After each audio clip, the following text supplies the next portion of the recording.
Hello guys, this is Priyansh Gautam यार। कैसे हो आप सब? उम्मीद करता हूँ बढ़िया होगे। तो आज के वीडियो में बात करने वाले गाइस कि अभी जो आपके पास 10 दिन बचेंगे, तो इस 10 दिन में आपको क्या क्या कवर कर लेना चाहिए जो कि आसानी से कवर हो सकता है। और अगर आपके पास रिसोर्सेज नहीं है तो आपको क्या करना चाहिए, और अगर आपने पढ़ लिया है साल भर तो उसको रिवीजन कैसे करना है, तो सब मैं आपको शॉर्ट में सब कुछ डिस्कस करूंगा। ठीक है, तो वीडियो को स्टार्ट करने से पहले बोलते हैं वीडियो को पूरा एंड तक देखना। और सबसे पहली चीज आपको बता दूं सेफ स्कोर के बारे में। तो सेफ स्कोर डिपेंड करता है कि कॉम्पिटिशन लेवल क्या है ना, पेपर का डिफिकल्टी लेवल क्या है, उस पर डिपेंड करता है आपके सेफ मतलब सेफ स्कोर। ठीक है, जैसे मान लो अगर पेपर इजी आ जाता है तो हो सकता है 200 मार्क्स पे भी आपको 99 परसेंटाइल ना मिले। और अगर पेपर मान लो बहुत टफ आ जाता है, डिफिकल्ट आ जाता है, तो हो सकता है कि 180 मार्क्स में ही आपको 99 परसेंटाइल आ जाए। ठीक है, ध्यान से सुनना जो मैंने कहा। हो सकता है 210 मार्क्स में अगर आपने ले आए और पेपर बहुत इजी रहा तो 99 परसेंटाइल नहीं आएगा। ठीक है, ये हो सकता है। ठीक है, और मान लो अगर आपके 180 मार्क्स को चाहते हैं और पेपर बहुत ही टफ आ जाता है तो हो सकता है 99 परसेंटाइल के आसपास आराम से आपके आ सकते हैं। ठीक है, तो और अगर सेव स्कोर दूसरे में बात करूं तो 150 का आपका टारगेट होना चाहिए। बट अप्रोच आप 180 मार्क्स लेके चलो कि 180 कम से कम आपको लेके आना है। ठीक है, तब जाके 150 आप क्रॉस कर पाओगे, जिसके थ्रू आपको होगा क्या कि इन फ्यूचर आपको एक अच्छा एनआईटी मिल सकता है। ठीक है, तो एक बहुत इंपॉर्टेंट चीज है जो मैंने आपको बताया। अब मैं आपको बताता हूँ कि यार आपको पढ़ना कैसे है लास्ट के 10 डेज में। ठीक है, तो बिल्कुल पूरी उम्मीद नहीं खोना है एकदम, अभी भी टाइम है। यू समझो कि आपके पास 10 दिन कम से कम है तैयारी के लिए।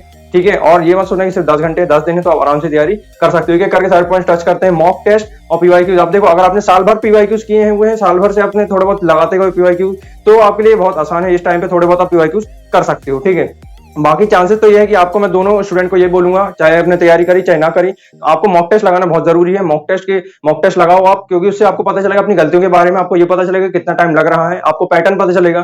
ठीक है, क्योंकि एग्जाम में आगे ऐसा ना हो कि आप पहली बार देख रहे हो। ठीक है, पेपर तो मॉक टेस्ट एटलीस्ट लगाओ, तो उससे क्या आपको आइडिया लगेगा, पैटर्न पता चलेगा, टाइम पता चलेगा। तो बहुत इंपॉर्टेंट चीज है, इसका आप ध्यान रखना। ठीक है, जो मैं बता रहा हूँ उसको प्लीज फॉलो करो, तभी आपके अच्छे मार्क्स आएंगे। ठीक है, टाइप की बात करें तो दो टाइप के स्टूडेंट मेरे को समय देख रहे होंगे। टाइप वन स्टूडेंट जिनने ऑलरेडी साल 2 साल लगभग मतलब जी भर के लगा के मेहनत करी है, ढंग से पढ़ाई करी हुई, तो उनको सिर्फ एक टिप देना चाहूंगा कि आपको सिर्फ रिवीजन करना है। सिर्फ और सिर्फ रिवीजन पे फोकस करो। जो भी आपने असाइनमेंट, जो भी आपने नोट्स वगैरह बनाए हैं, सिर्फ उसको इंपॉर्टेंट पॉइंट्स को पढ़ो, सब मत पढ़ो।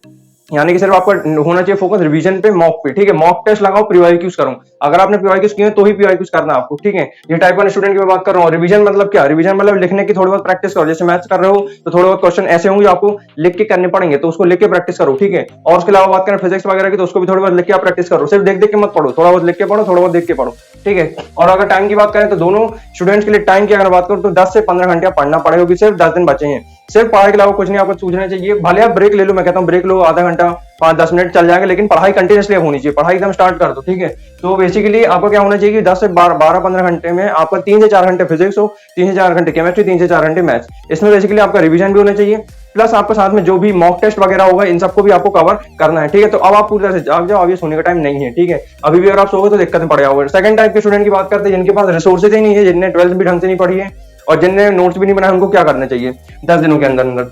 देखो, आपको ये होना चाहिए कि आपके पास कितने दिन, 10 दिन बचेंगे, तो आप ये मान के चलो कि 8 दिन आपको पढ़ना चाहिए और 2 दिन आपको रिवीजन करना चाहिए। ठीक है, तो 8 दिन आप जितना कवर कर सकते हो, जितना ज्यादा कवर कर सकते हो उतना बढ़िया है। ठीक है, और 2 दिन आपको रिवीजन के लिए होना चाहिए। ठीक है, और 8 दिन का मतलब कि 15 घंटे पढ़ना पड़ेगा। अगर एक्चुअल में 150 का मार्क्स अगर आप टारगेट कर रहे हो तो सिर्फ और सिर्फ एक ही तरीके 15 घंटे कंटिन्यूसली पढ़ते आओ, या 10 घंटे या 12 घंटे जैसा भी, बट कंटिन्यूसली पढ़ना जरूरी है। ठीक है, और सिर्फ आपका सेक्रीफाइस ही है जो कि आपको आगे मतलब मदद करेगा आगे। ठीक है, तो सेकंड चीज आपको ध्यान रखनी, ज्यादा से ज्यादा नोट्स बनाना। ठीक है, नोट्स कहीं से भी बनाओ, कोई भी गाइड का इस्तेमाल करो, चाहे एनसीईआरटी से बना लो, चाहे आप कोई भी कहीं से भी शॉर्ट नोट्स बनाओ, कहीं से भी किसी भी रिसोर्सेज का इस्तेमाल करो, बट आप नोट्स जरूर बना लेना। ठीक है, तो नोट्स के लिए आप एनसीईआरटी का इस्तेमाल करो या अपनी गाइड का या नेट से कहीं से भी है, बट नोट्स बनाओ, शॉर्ट नोट्स बनाओ, चाहे जैसे आपको ठीक लगे। ठीक है, और रिवीजन और मॉक टेस्ट की बात करें तो आपको होना चाहिए नोट्स आपके बनते चले हैं। उसके बाद एक कॉपी बनाओ, कॉपी अच्छी मोटर टाइप का रजिस्टर ले लो, उसमें नोट्स बनाना स्टार्ट कर दो। ठीक है, और उसके साथ में रिवीजन करो, जैसे जैसे पढ़ते आ रहे हो खटाखट उसका रिवीजन भी करते हो। जैसे आपने पढ़ा 2 घंटे पढ़ लिया तो आधा घंटा उसका रिवीजन कर लो, फिर दूसरे दिन रिवीजन कर लिया, फिर तीसरे दिन रिवीजन कर लिया, और एक ही दिन में 2 से 3 बार रिवीजन कर लिया, ऐसे होना चाहिए। और साथ में एक एक मॉक टेस्ट लगाते हो। एक एक मॉक टेस्ट लगाओगे तो क्या फील आएगी आपको लगने लगेगा कि मैं तैयारी कर रहा हूँ। ठीक है, तो आपको फील आएगा कि हाँ मैं मतलब पढ़ रहा हूँ, मेरा अच्छे स्कोर आएंगे। तो ऐसे फील आना बहुत जरूरी है। ठीक है, तो इस टाइप की आपके अंदर वाइब आ रही है, और 8 दिन कंटिन्यूसली 10 से 15 घंटे भूल जाओ कौन हो, बिल्कुल अपनी मेहनत पूरी तरफ से फोकस दो। ठीक है, और अब बात करते हैं इंपॉर्टेंट टॉपिक के बारे में। तो फिजिक्स की अगर बात करें, फिजिक्स में सिर्फ हलवा टॉपिक्स पकड़ो, ठीक है। अब आपके पास जो टाइम है, ये सब छोटे छोटे चैप्टर से उठाओ, उनके नोट्स बनाओ, उनके थोड़े बहुत क्वेश्चंस करो। तो इस तरीके से क्या होगा, आपके जो छोटे छोटे जो टॉपिक्स हैं वो जल्दी कवर होंगे। आपका सिलेबस, मैं ये नहीं कह रहा हूं कि पूरा सिलेबस करना है, बट जो सिलेबस कवर कर रहे हो एटलीस्ट ऐसा हो जो जल्दी से जल्दी कवर हो जाए, जिसमें आपको ज्यादा मार्क्स मिले। जैसे कम्युनिकेशन सिस्टम की बात करें, एक क्वेश्चन गारंटेड आएगा जाएगा 4 मार्क्स है, तो उसका चैप्टर को तैयार कर लो, थोड़े बहुत नोट्स बना लो, पढ़ लो, एनसीईआरटी से पढ़ो, चाहे कोई भी दूसरी गाइड का इस्तेमाल करो, बट कर जरूर लो, ठीक है। सेकंड बात करते हैं सेमीकंडक्टर, सब थ्योरी वाले चैप्टर हैं, जल्दी हो सकते हैं, ठीक है। तो इनके भी आप थोड़े बहुत नोट्स बना लो, ठीक है। आप चाहे गाइड का इस्तेमाल कर लो, चाहे कहीं से भी थोड़े बहुत नोट्स बना ही सकते हो आप, ठीक है। तो नोट्स बना लो, 4 नंबर इसके कम से कम 2 क्वेश्चन आ सकते हैं इसके भी, ठीक है। तो टोटल कितने हो गए मार्क्स, 8 मार्क्स हो गए। डुअल नेचर की बात करें, एक या दो क्वेश्चन कंफर्म आते ही आते हैं, फॉर्मुला बेस्ड रहते हैं, ठीक है। इसमें याद रखना फॉर्मुला आपको पकड़ना है, फॉर्मुला कॉन्सेप्ट पकड़ना है, तो बस आपका काम बन गया। तो इस बात का खास ध्यान रखना, ठीक है। चाहे मैं अगर किसी ड्रॉपर की बात करूं, चाहे किसी भी स्टूडेंट की बात करूं जिन्हें 2 साल लगकर पढ़ाई करी है, तो आपको सिर्फ रिवीजन पे फोकस होना चाहिए। एक कॉपी बनाओ, उसमें सारे फॉर्मुले शीट जितने हो सकते हैं फॉर्मुले लिखो, कॉन्सेप्ट लिखो, जिसको आप कंटिन्यूसली रिवाइज कर सको पर डे, ठीक है। और डुअल नेचर की अगर बात करो, तो डुअल नेचर के कम से कम 1 से 2 क्वेश्चन आ सकते हैं, ठीक है। तो इसका आप ध्यान रखना, इसके भी फॉर्मुला पहले लिख लो, ठीक है। एक शीट बनाओ, इसमें पूरे फॉर्मुला आ जाए, पूरे फिजिक्स के जितने भी इंपॉर्टेंट है न्यूमेरिकल बेस्ड, ठीक है। और उसके बाद ये होना चाहिए कि जो इंपॉर्टेंट चीजें हैं, जैसे क्वेश्चन वगैरह हो गई और थोड़े बहुत टॉपिक वगैरह आ गया है ना, जैसे थ्योरी का टॉपिक आ गया, तो उसको आप जल्दी शॉर्ट में नोट्स बनाते हो, ठीक है। तो आपको नोट्स पे ज्यादा फोकस करना है, किसी गाइड का इस्तेमाल करो, कैसे भी बनाओ, ठीक है। और एटम और न्यूक्लियर की बात करें, थ्योरी और न्यूमेरिकल बेस्ड चैप्टर आते हैं, ठीक है। कम से कम आप मान के लो 8 मार्क्स आपके यहाँ हो गए, टोटल आपके कितने हो गए, 4 से 12 और 8 मार्क्स टोटल कितने हो गए, 20 मार्क्स, 20 से 25 मार्क्स आपके यहाँ से सीधा सिक्योर हो जाएंगे, ठीक है। बस जो हलवा टॉपिक्स है उनको जल्दी जल्दी कवर कर लेना, ठीक है। उनके नोट्स बना लो, उनके शॉर्ट नोट्स बना लो, तो क्या है जल्दी जल्दी आपको सारी चीजें कवर हो जाएंगी। तो इस चीज का खास ध्यान रखना है। तो एटम एंड न्यूक्लियर आपका जल्दी हो सकता है, नोट्स बना लो, एक दिन में बनना चाहिए। और नोट्स बनाने के बाद ये आपकी ड्यूटी है कि आप उसको रिवाइज भी करो, ठीक है। रिवाइज करोगे तभी वो आपको आगे याद होगा। करंट इलेक्ट्रिसिटी की बात करें, 2 से 3 क्वेश्चन आएंगे ही आएंगे, ठीक है। करंट इलेक्ट्रिसिटी के इसमें आपको बेसिकली शॉर्ट नोट्स बनाओ, पूरा मत बनाना बैठ जाना, जो इंपॉर्टेंट है सिर्फ वो बनाओ, उसके नोट्स बनाओ, ठीक है। और कोशिश करो कि जल्दी से जल्दी नोट्स बने, है ना। नोट्स बनाने में टाइम मत लगाओ, मेन आपका अगर टाइम लग रहा है रिवीजन में तो उसको लगने दो, बट नोट्स में ज्यादा टाइम नहीं लगना चाहिए। ईएम वेव्स की अगर बात करें, छोटा टॉपिक है, एक दिन में 1-2 घंटे का टॉपिक है, ठीक है। तो उसको आप जल्दी कवर कर सकते हो। ऑप्टिक्स की बात करें, तो यार मैं यहाँ पे पहले जूम करूंगा, एटलीस्ट आपने 12 कवर करी, तो आपने कुछ ना कुछ तो पढ़ा ही होगा फिजिक्स में 12 का, तो उसी को पढ़ लो, उसी को रिवाइज कर लो, ठीक है। आपने नोट्स बना रखे हैं, उसी को रिवाइज कर लो, उन्हीं को चाट आओ, ठीक है। और उससे फिर पीवाईक्यूज कर लो, पीवाईक्यू जो मॉक टेस्ट कर लो, ठीक है। और ऑप्टिक्स की बात करें, तो ऑप्टिक्स में रे ऑप्टिक्स, वे ऑप्टिक्स दोनों को मिला दो, लेके मॉडर्न फिजिक्स, तो इसको अगर आप कर लेते हो, फॉर्मुला बेस्ड जितने फॉर्मुले उसको अच्छे से ध्यान रखूं, जितने कॉन्सेप्ट उसको आप ध्यान रखो, डायग्राम थोड़े बहुत ध्यान रखूं, ठीक है। तो फॉर्मुला बेस्ड क्वेश्चन आते हैं, ध्यान रहे ऑप्टिक्स में कई बार ऐसा हुआ है। तो इस तरीके से पढ़ना है तो मार्क्स जरूर आएंगे, ठीक है। तो मान के चलो इससे कितने फिर भी कवर हो जाएंगे 3, अगर आपने ऐसा फॉलो कर लिया तो 30 से 40 मार्क्स कंफर्म हो जाएंगे फिजिक्स से 12th क्लास की। क्लियर होगी यहाँ तक बात। यहाँ पे मैं कुछ टॉपिक हटाए हूँ, जैसे और जो टॉपिक वो 10 दिन में कवर नहीं करे जा सकते, यहाँ पे मैंने उन्हीं चीज को रखा हूँ जो एटलीस्ट अगर आप एक दिन में 2-2 चैप्टर भी करते हो तो आपको जल्दी कवर हो जाएगा, ठीक है। फील आ गई आपको, ठीक है, ग्रेट। इस चीज को सारी चीजें फॉलो कर लेना तभी नंबर आएंगे, ठीक है। उसके अलावा हम केमिस्ट्री की बात करते हैं, तो केमिस्ट्री में देखो ऑर्गेनिक केमिस्ट्री के लास्ट के 3 चैप्टर आपने 12th में देखेंगे, polymers, biomolecules, chemistry and everyday life. इन तीनों को जल्दी से पहले आप तैयार कर लो, नोट्स बना लो, रिवाइज कर लो, चार्ट डालो, सब थ्योरी वाले चैप्टर हैं, और इनसे मान के चलो आपके 12 मार्क्स कंफर्म हो जाएंगे। 3 क्वेश्चन आएंगे हर हालत में, 2 से 3 क्वेश्चन आएंगे, तो उसके जल्दी से पहले इसको करो, ठीक है। एक दिन 2 दिन ज्यादा नहीं लगाना इसमें, ठीक है। तो जल्दी से जल्दी इसमें नोट्स बनाओ, एनसीईआरटी का इस्तेमाल करो, कोई भी गाइड का इस्तेमाल करो और रिवाइज करना शुरू कर दो, ठीक है। रिवीजन जितनी आप ज्यादा करोगे उतना आपको अच्छे से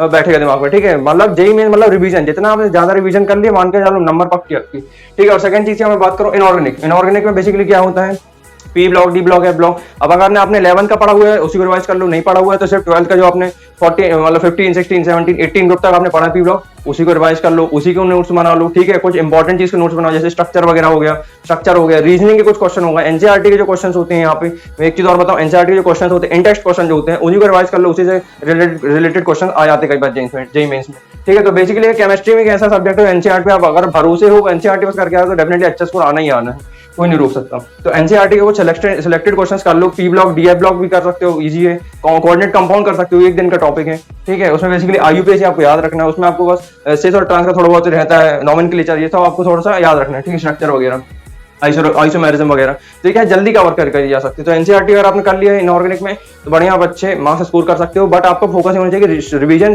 करना है और आपको जल्दी जल्दी नोट्स बनाते हैं, नोट्स बनाने में टाइम नहीं लगना चाहिए, ठीक है। और उसके बाद बात करें फिजिकल केमिस्ट्री, तो फिजिकल केमिस्ट्री अगर आपने पढ़ रखी है तो बहुत बढ़िया, बाकी उसकी भी एक पेज बनाना, उस पेज में सारे फॉर्मुलेज लिख लेना फिजिकल केमिस्ट्री के जितने भी होंगे क्वेश्चन, ठीक है। तो उसके जितने भी फॉर्मुलेज आप रिवाइज करो, उसके बाद उससे रिलेटेड थोड़े बहुत एनसीईआरटी क्वेश्चन करो, और उसके बाद मॉक टेस्ट के कुछ क्वेश्चन कर लो, सेफ एंड सिक्योर बढ़िया आपका बन जाएगा, ठीक है। तो इसमें अगर बात करिए 50 से 60 मार्क्स आपके यहाँ से कंफर्म हो जाएंगे। ठीक है, ठीक है, 40 से 50 मार्क्स कंफर्म यहाँ से हो गए, और इसके भी बात करूँ तो 40-50 यहाँ से कंफर्म हो गए। कितने हो गए टोटल? 100 पार मान के चल रहे हैं। ये वर्स्ट केस सिनेरियो है ना, उसका बेस्ट केस मानोगे तो और ज्यादा आएंगे। ठीक है, मैथ्स में अगर बात करिए है, मैथ्स में क्या इंपॉर्टेंट है, ध्यान से सुनना।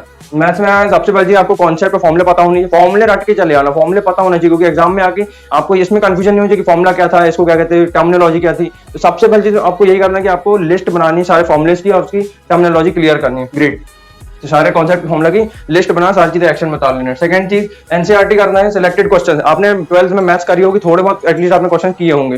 ठीक है, तो कॉन्सेप्ट पहले एक बार हल्का से चेक कर लो, उसके बाद उससे रिलेटेड क्वेश्चन भी कर लो। ठीक है, एक एक क्वेश्चन पर करो, तो उससे क्या होगा, आपको कॉन्सेप्ट और मेथड समझ में आ जाएगा। ठीक है, जिससे आपका जेईई में से कोई भी अगर क्वेश्चन से रिलेटेड आता है तो आपसे बन जाएगा, हिल जाएगा। ठीक है, और बेसिकली अगर मैं बात करूं इंपॉर्टेंट टॉपिक्स चैप्टर की, तो देखो मैट्रिक्स एंड डिटरमिनेंट अभी कवर हो सकता है, जल्दी जल्दी उसके क्वेश्चन लगा लो एनसीईआरटी से।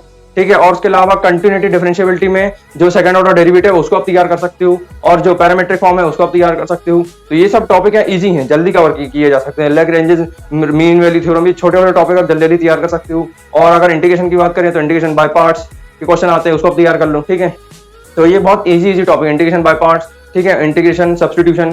ठीक है, तो पार्शियल फ्रैक्शन है ना, पार्शियल फ्रैक्शन का क्वेश्चन कई बार आता है ये इसमें इंटीग्रेशन का, तो इसको अब एनसीईआरटी के भी आप पहले कर लो तो बढ़िया है। उसके बाद फिर आप मॉक वगैरह के कुछ क्वेश्चन कर लो तभी बढ़िया है। ठीक है, और उसके अलावा एप्लीकेशन ऑफ इंटीग्रल के कुछ क्वेश्चन हैं, ठीक है, वो आप रिवाइज कर सकते हो। और उसके अलावा अगर बात करें वेक्टर्स जल्दी कर सकते हो, वेक्टर्स कवर हो जाएगा, वेक्टर्स एलपीपी आपका कवर हो सकता है। ठीक है, और आपका 3D अगर आपके पास टाइम तो 3D भी कवर कर लो। ठीक है, तो मतलब 8 दिन में आप ये सारी चीजें कवर किए जा सकते हैं। मैं अगर आपके होते तो पूरी तैयारी कर सकता हूँ। ठीक है, तो ये मतलब 5-5, 10-10 घंटे आपको पढ़ना है, 15 घंटे, तो ये 8 दिन है। उसके बाद फिर मतलब एग्जाम देगा तो बिल्कुल चिल करना है उसके बाद। ठीक है, बट उसके लिए तब तक आप थोड़ी बहुत मेहनत कर लो, 8 दिन अपने आपको तपा दो, आग जला दो अंदर से, और एकदम पूरी तरह से जुटे आओ पढ़ाई में। ठीक है, और ये तो टोटल मैंने मैथ्स का टॉपिक बता दिया। प्रोबेबिलिटी आपको करना है तो आप कर सकते हो, बाकी जो टॉपिक आपको ठीक लगे। ठीक है, inverse trigonometric function, relation function के कौन सा फॉर्मूला, और उससे रिलेटेड थोड़े बहुत क्वेश्चन एनसीईआरटी अगर आप कर लेते हो तो डेफिनेटली इससे क्या होगा, कॉन्फिडेंस आ जाएगा। अभी आप क्या 0 पे, तो आप कम से कम आप 50 या 60, 70, 80 पे तक तो आ जाओगे। ठीक है, तो आपको एटलीस्ट फिर एग्जाम में क्या अपना अच्छा दे के आओगे। अगर पहले से मन में बैठा के आओगे क्या तैयारी कुछ किया नहीं हूँ, पता नहीं कुछ हो भी पाएगा नहीं, तो आप जितना सोच के उससे और कम तैयारी, मतलब और घट के आपका प्रिपरेशन जाएगा, मतलब बहुत अजीब सा आएगा एग्जाम। लेकिन अगर आप कॉन्फिडेंट हो, जितना आपने पढ़ा इस चीज को फॉलो कर रहे हो, तो डेफिनेटली आपका जो कॉन्फिडेंस लेवल पूरा 100% कराएगा, और उससे ज्यादा ही आप लिख के आओगे। ठीक है, इस चीज का आप खास ध्यान रखते, बहुत इंपॉर्टेंट चीज है। ठीक है, सेफ स्कोर मैंने आपको बता दिया, ये सारी तीनों इंपॉर्टेंट चीज बता दिया। और लास्ट में पता वीडियो यहाँ पे खत्म करता हूँ, और एक इंपॉर्टेंट चीज बोल देता हूँ कि अब आपका टाइम वेस्ट नहीं होना चाहिए, टाइम पूरा यूटिलाइज करो और फोन चलाना बंद कर दो। जितना मैंने बताया उसको फॉलो कर दो। ठीक है, 15 घंटे पढ़ो, 12 से 15 घंटे पढ़ते हुआ, और ये सारी चीजें फॉलो करते। दिन भर नोट्स नहीं बनाना है ना, दिन भर नोट्स नहीं बनाना, नोट्स बनाओ, साथ में साथ ज्यादा टाइम का रिवीजन पे स्पेंड होना चाहिए। ठीक है, और मॉक टेस्ट वगैरह करो, पीवाईक्यूज करो, मॉक पे ज्यादा फोकस करना, उससे आपको फील आएगा कि क्वेश्चन किस टाइप से पूछे जाते हैं। सेफ स्कोर 150 से ज्यादा, 180 टारगेट रखो, तब जाकर 150 क्रॉस होंगे तो आपको सेफ स्कोर ये हो जाएगा, डेफिनेटली आपके अच्छे परसेंटाइल आ जाएंगे। तो ठीक है, तो इस बात का आप खास ध्यान रखना। तो अंदर से कॉन्फिडेंट हो जाओ, सारे नेगेटिव में से काट दो, एक काम में बैठ जाओ, पढ़ते रहो 15 घंटे लगातार। ठीक है, थोड़ा बहुत ब्रेक ले सकते हो, और कॉन्फिडेंट हो जाओ, और एक रीजन ढूंढ लो, पढ़ना है तो पढ़ना है। ठीक है, डू और डाई वाली सिचुएशन है, 10 दिन बचे हुए हैं, 8 दिन पढ़ लो ढंग से लगा करके, 2 दिन में रिवीजन करना है। 2 दिन में आपको ये सारी चीजों का जल्दी से जल्दी रिवीजन कर लेना है। ठीक है, और रिवीजन सिर्फ देख देख के भी कर सकते हो, लिख लिख के भी कर सकते हो, तो जल्दी से जल्दी रिवीजन आपको इस टाइप से करना है। ठीक है, तो कॉन्फिडेंट रहो, हार नहीं मानना, डटे रहना है, पूरा अंदर से जितना भी है आग है जला दो, पूरा माइंडसेट पे काम करो, लग जाओ तैयारी में 10-15 घंटे। और उसके बाद एग्जाम देने के बाद मैं आपको गारंटी से कह सकता हूँ कि आपको 1% रिग्रेट नहीं रहेगी, मैंने तैयारी नहीं की। ठीक है, तो आपको ये रहेगा कि जैसा भी था, भले आपके पास 10 दिन थे, 5 दिन थे, लेकिन आपने एटलीस्ट अपने से तैयारी करी, 100% दे दिया, तो इससे ज्यादा कुछ मैटर नहीं करता लाइफ में। यानी कि फिर एग्जाम देने के बाद आपके अंदर सेटिस्फेक्शन रहेगा कि जितना आपका जो कोई परसेंटाइल है वो आपकी मेहनत करेगा, आपके हार्डवर्क करेगा, आपके स्मार्ट वर्क करेगा। ठीक है, तो इस चीज को फॉलो करो। मेरी बेस्ट विश आपके साथ में है, जिसके भी जेईई मेंस के एग्जाम है 10 दिन के अंदर अंदर, मेरी बेस्ट विश मतलब आपके साथ में। I wish from bottom of my heart कि आप जो भी काम करो उसमें सक्सेस मिले, चाहे वो जेईई में से, चाहे वो किसी भी काम की बात करूं। ठीक है, तब तक के लिए पढ़ाई करते रहना है। All the best. कोई भी दिक्कत है कमेंट सेक्शन में पूछ सकते हो। Love you all, take care, bye, thank you so much.